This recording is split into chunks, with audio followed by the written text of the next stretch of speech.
chair model is a pretty okay episode of The Office. I wasn't finding it that amazing.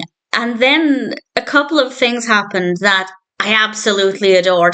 This is the 10th episode of the 4th season of The Office. This is directed by Jeffrey Blitz. And as always, there will be spoilers from now as I go through the episode and share some thoughts. And there are two parts to the narrative, one involving parking spaces, one involving Michael's love life, and I'll go through things chronologically. It starts off establishing the fact that their parking spaces have been taken over, so they now have to park far away, and understandably, people aren't happy about this. Pam is encouraging Michael to pick out a chair from the catalogue, and this is because when Michael gets a new chair, she gets his old chair, and apparently his old chair is pretty good, at least an improvement on her current chair. And Michael confirms that he is single after the dinner party incident, and I'm pleased about that because I don't think Jan is right for Michael.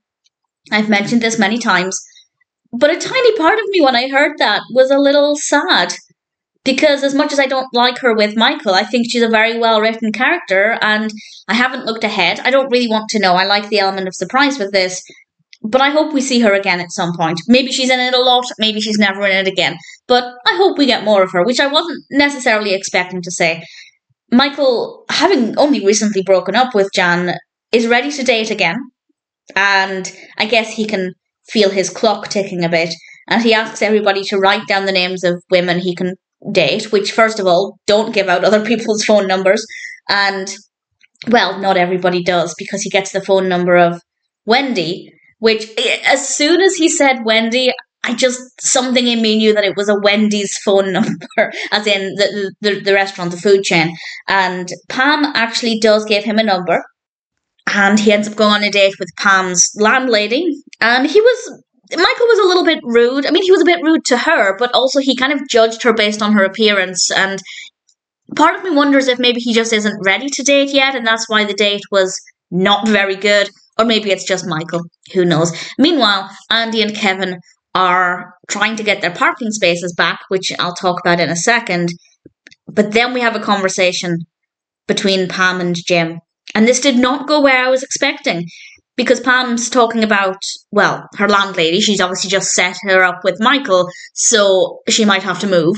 And she happens to mention moving in with her boyfriend. She's talking with Jim, of course, but she won't move in with somebody unless she's engaged, which I don't agree with. That's absolutely fine if that's Pam's belief, but I feel like it's more beneficial to live with somebody so you know you're compatible living with somebody 24/7 before agreeing to marry them. So I don't think Pam's logic is in agreement with my beliefs, but also at the same time, let's face it, Pam and Jim are destined to be together, so I don't think it's going to make that big of a difference. And Jim was very casual about it. I thought the conversation was going to be them agreeing to move in with each other, but now they're talking about getting engaged. And Jim, my initial thought was, is Jim going to pull away? Is he ready to get engaged? But actually, he was very calm about it.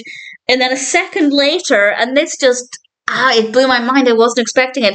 A second later, he's in front of the camera showing them the engagement ring he bought a long time ago, just after he and Pam started dating. And I wasn't expecting it, at least not like that, and I was absolutely delighted, and I can't wait for it to happen. Kevin and Andy managed to get the parking spaces back, so everybody else is really happy. Dwight managed to find the catalogue model from the chair catalogue that Michael wanted to date. She died, so they're at her grave, which was a bit bizarre, and then Jim and Pam are walking along the street. And I hated it. I absolutely hated it. I loved it and I hated it. He got down on one knee and I thought, this is it. He's going to do it. And he was just tying his shoe. Pam, to her credit, didn't lose her mind. I probably would have done if somebody was messing with my emotions like that. I would have absolutely been furious. And the episode did make me a little bit furious for messing with my emotions as a viewer.